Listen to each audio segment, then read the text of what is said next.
السلام علیکم۔ آج میں آپ کو حضرت ابو طلحہ اور سلیم کا ایک خوبصورت واقعہ سناؤں گی۔ زید بن سہل نجاری ابو طلحہ کو جب یہ بات معلوم ہوئی کہ رمیسہ بنت ملحان سلیم نجاریہ اپنے شوہر کی وفات کے بعد بیوہ ہو گئی ہیں تو وہ فرط مسرت سے اچھل پڑے، اور ان کی یہ خوشی کچھ زیادہ حیران کن بھی نہیں تھی، کیونکہ سلیم ایک پاک دامن، سنجیدہ، باوقار، عاقلہ اور مجموعہ صفات خاتون تھیں۔ چنانچہ انہوں نے اس بات کا ارادہ کر لیا کہ دوسرے خواہش مندوں سے پہلے ہی ان کو نکاح کا پیغام دیں گے۔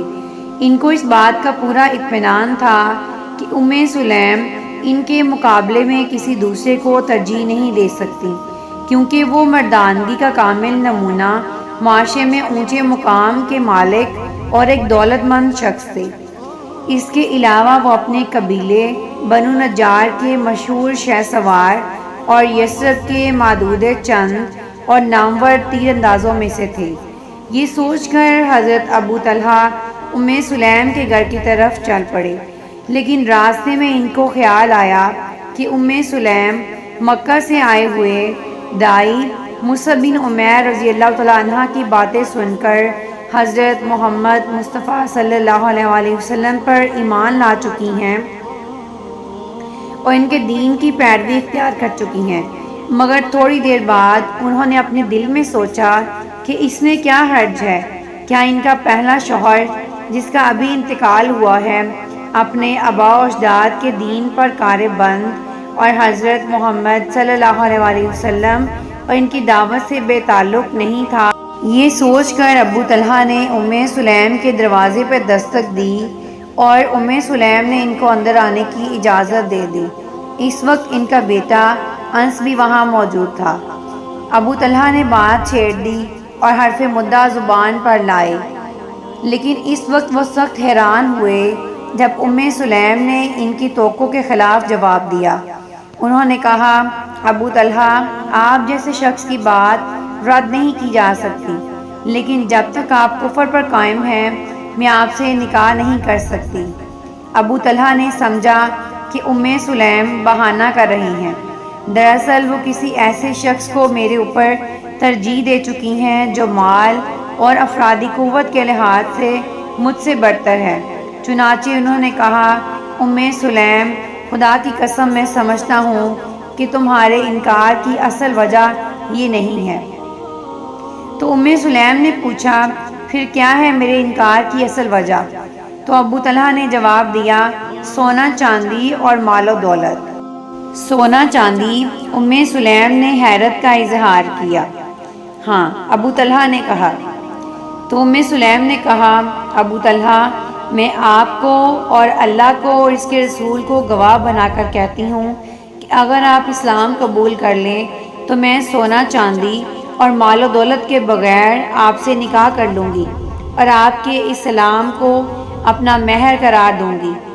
سلیم رضی اللہ تعالیٰ عنہا کی یہ بات سن کر ابو طلحہ کا ذہن اپنے بت کی طرف منتقل ہو گیا، جس کو انہوں نے نہایت نفیس اور قیمتی لکڑی سے تراشا تھا، اور قبیلے کے دوسرے رئیسوں کی طرح اسے اپنے لیے مخصوص کر رکھا تھا۔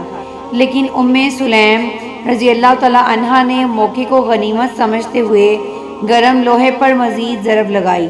انہوں نے کہا، ابو طلحہ، کیا آپ کو یہ بات نہیں معلوم کہ اللہ کو چھوڑ کر آپ جس معبود کی پرستش کرتے ہیں وہ زمین سے اگا ہوا ہے؟ تو ابو طلحہ نے کہا، کیوں نہیں، میں یہ بات اچھی طرح جانتا ہوں۔ ان کے لہجے میں ندامت تھی۔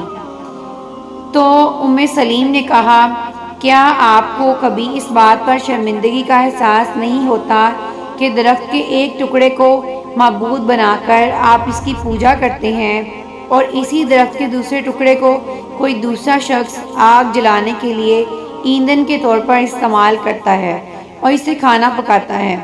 انہوں نے ایک لحظہ رک کر دیکھا، ابو طلحہ، اگر آپ مسلمان ہو جائیں تو میں آپ کے ساتھ رشتہ ازواج میں منسلک ہونے پر راضی ہوں، اور اس صورت میں اسلام کے سوا آپ سے کسی مہر کا مطالبہ نہیں کروں گی۔ سلیم رضی اللہ تعالیٰ عنہ نے آخری اور بھرپور ضرب لگائی۔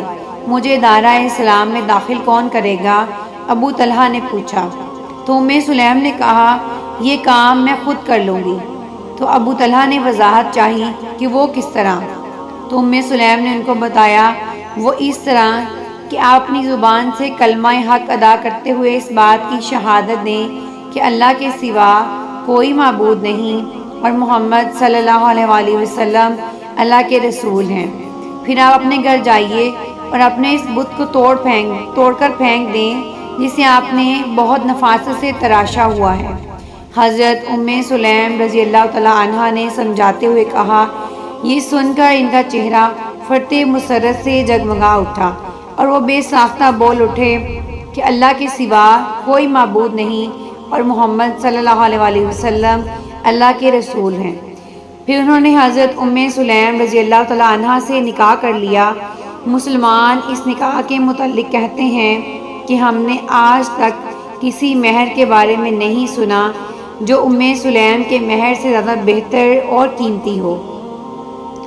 انہوں نے اسلام کو اپنا مہر قرار دیا اور اس روز سے حضرت ابو طلحہ رضی اللہ تعالیٰ عنہ اسلامی جماعت میں شامل ہو گئے اور انہوں نے اپنی غیر معمولی اور بے مثال صلاحیتیں اس کی خدمت کے لیے وقف کر دیں۔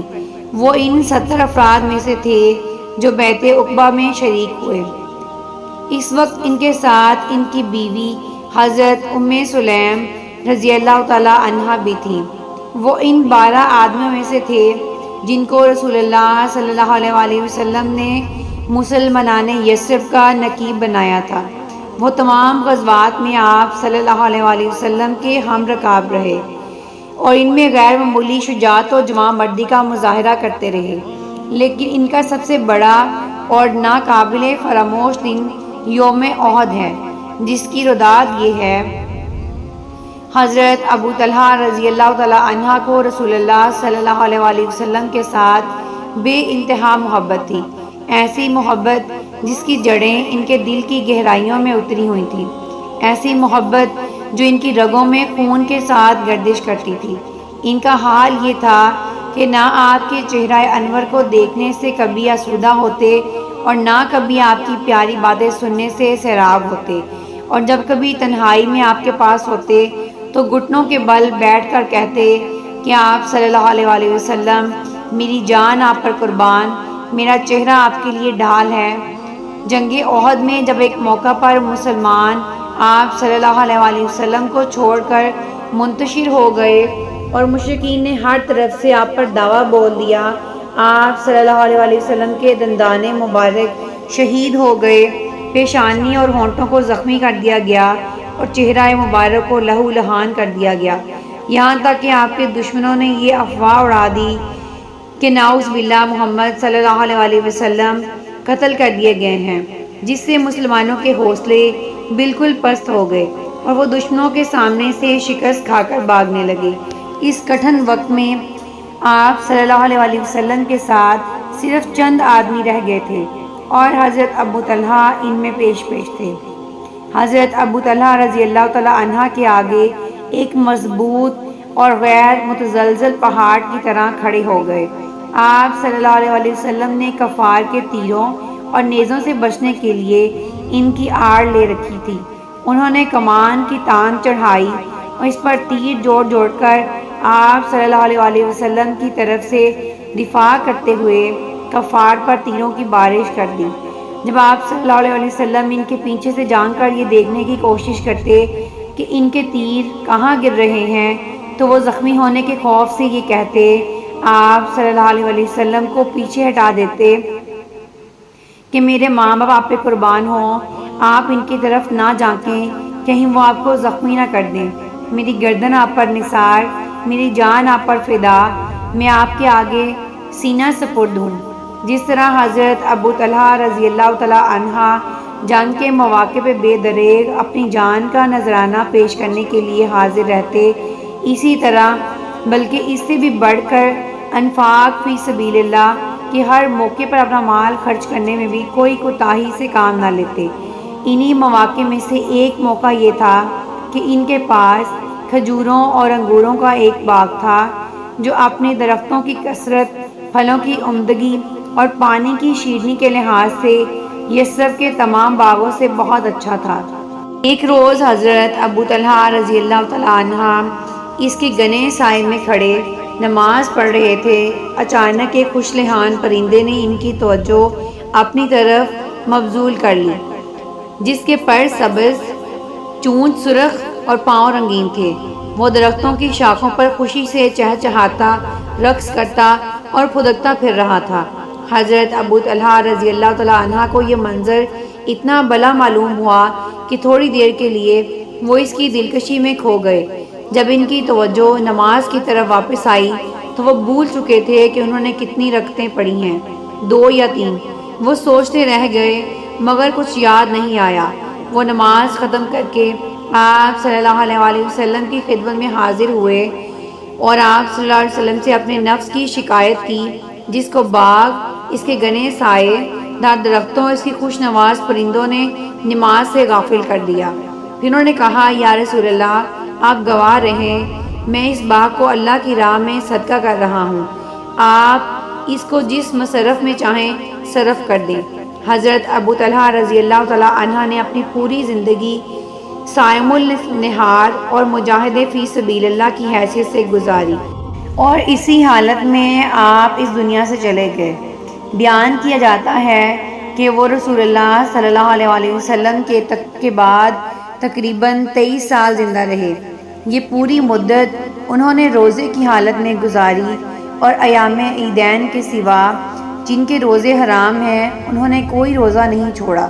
انہیں کافی طویل عمر ملی تھی جس کی وجہ سے وہ بہت کمزور ہو گئے تھے، لیکن یہ ضعف بھی ان کے جذبہ جہاد کو سرد نہیں کر سکا۔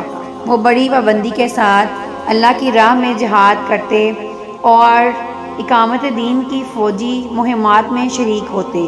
انہی میں سے ایک مہم وہ تھی جب حضرت عثمان غنی رضی اللہ تعالیٰ عنہ کے زمانہ خلافت میں مسلمانوں نے بحری جنگ کا ارادہ کیا تو انہوں نے اس میں بھی شرکت کی تیاریاں شروع کر دیں۔ یہ دیکھ کر ان کے بیٹوں نے کہا، ابا جان، اللہ آپ پر رحم فرمائے، آپ رسول اللہ صلی اللہ علیہ وآلہ وسلم، حضرت ابوبکر صدیق اور حضرت عمر فاروق رضی اللہ تعالیٰ عنہ کے ساتھ کافی جہاد کر چکے ہیں۔ اب آپ بوڑھے ہو چکے ہیں، یہ عمر جہاد کی نہیں ہے، اب آپ آرام کریں اور ہمیں چھوڑ دیں، ہم آپ کی طرف سے جہاد میں حصہ لیں گے۔ مگر وہ نہیں مانے۔ انہوں نے جواب دیا کہ اللہ فرماتا ہے، نکلو جہاد میں خواہ ہلکے ہو یا بوجھل۔ اس نے عمر کی تحدید کے بغیر نکلنے کا حکم دیا ہے، خواہ ہم بوڑھے ہوں یا جوان۔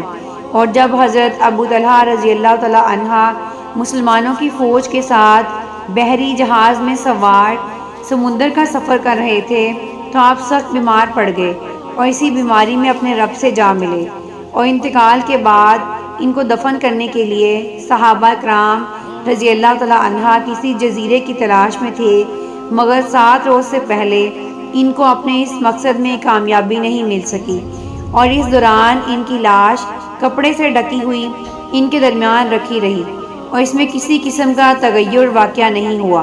ایسا لگتا تھا کہ وہ بڑے آرام سے سو رہے ہیں، اور پھر ان کو ان کے اہل و عیال اور ملک و وطن سے بہت دور سمندر کے درمیان دفن کر دیا گیا۔